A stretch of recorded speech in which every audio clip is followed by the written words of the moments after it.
I want to talk about proper body mechanics. 1, because I don't want you to get injured.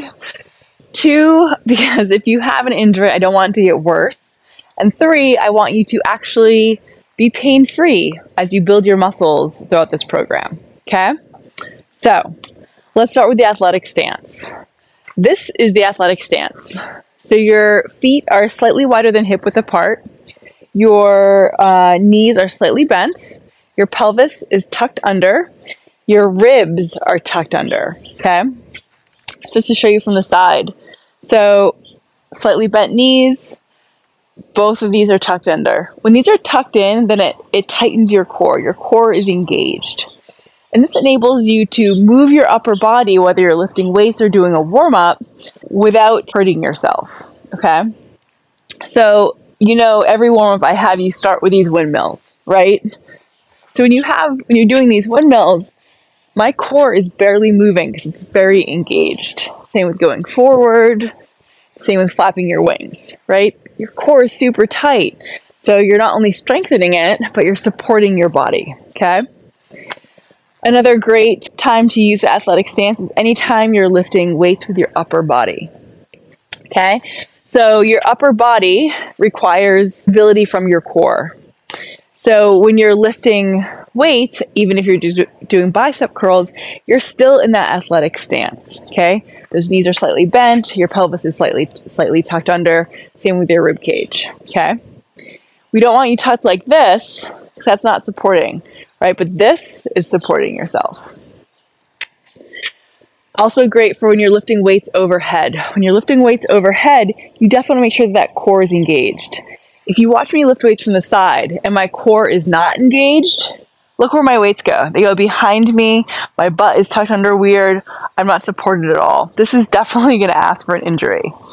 But if you're supported and your core is engaged, look at my weights. They're perfectly lined up with my body. I'm stable. Everything is turned on from my hands down to my feet, okay? So avoiding injury, huge. Which leads me to shoulders.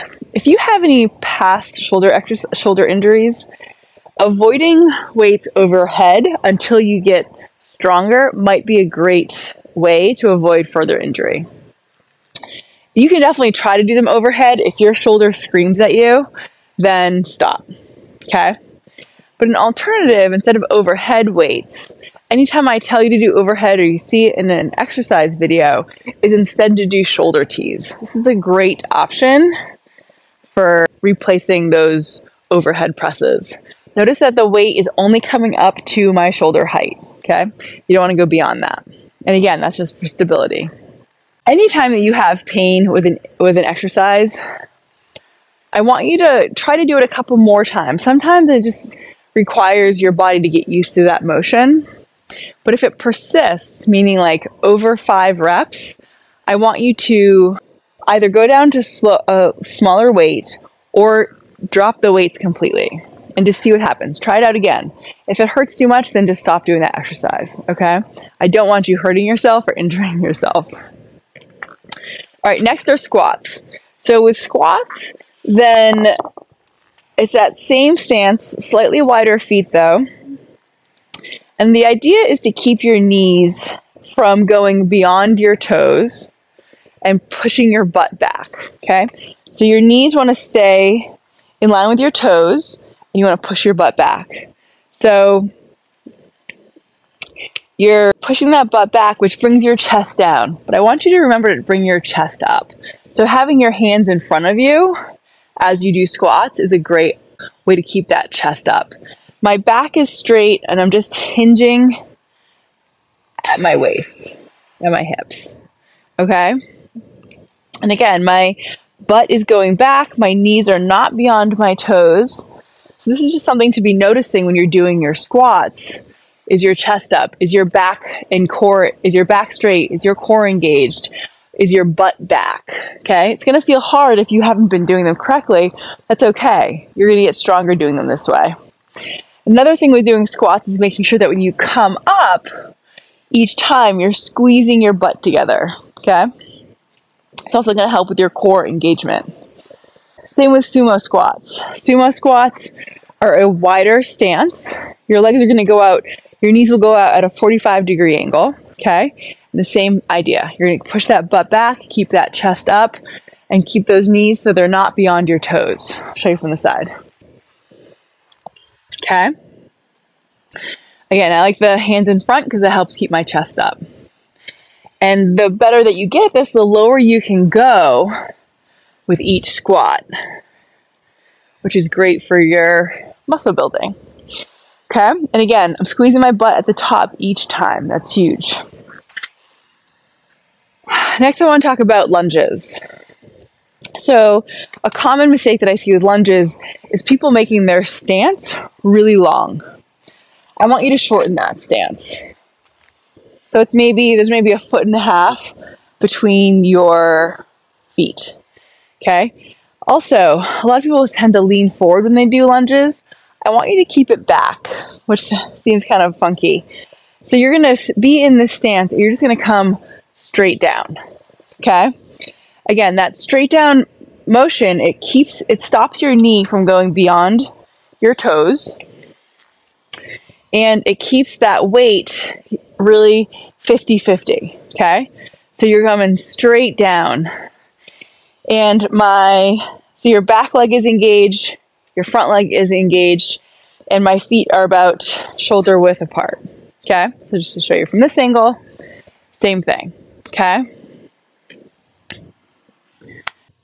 If this feels hard for you until you get used to it, then use no weights. Just get used to this motion of having these short stances. Okay?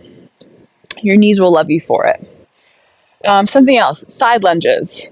This is something that took me a while to get better at.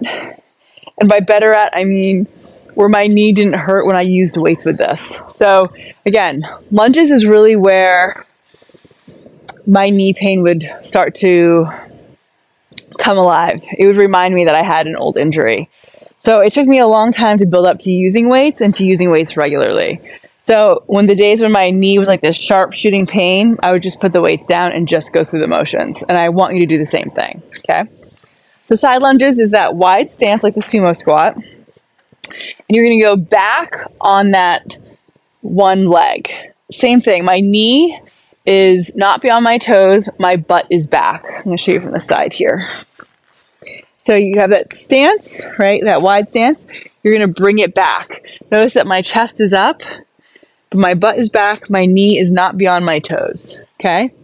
If this is all you have for mobility, that's perfect, right? Just keeping that butt back, keeping that knee in front of your toes, or I guess behind your toes. That's exactly what you want to be doing. Don't worry about getting down super low. That's not important right now. It's just getting the motion under control so you know exactly what you're doing in a safe way. And once you're there, you can add weights to that. So if I'm telling you to use weights, just put them down and then continue on. The last thing is push-ups. So with push-ups, a lot of us are doing really wide shoulders. I want you to bring your shoulders, your hands in a bit so that you're not completely on the side of your body, but just outside of your shoulder width. Okay? And I want you to, your elbows are going to split out to the side, and that's great. But I just want you to keep your hands closer to your body to support yourself a little bit better. When we're way out here, it's just kind of putting a lot of strain on our shoulders in a weird way. So keeping your hands just slightly wider than your body. So when you come down, it's kind of like to right here. Okay? When you're doing tricep push-ups, you want to be having your hands down lower at your chest level. And if push-ups are new for you, I suggest starting on an incline. So maybe starting on a countertop. If that feels good, then going down to the seat of your couch. And if that feels nice and easy and you can keep going, go down to a chair. Then maybe go down to a stool. And just keep progressing down.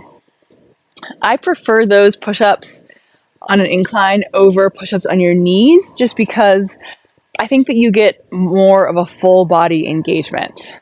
Totally up to you. Doing push-ups from your knees is a great option. It's just my preference. So this is your exercise. It's your journey. You get to do it however you want. Those are just my suggestions. All right, I hope this helped. If you have any other questions or need any help with anything else, then let me know.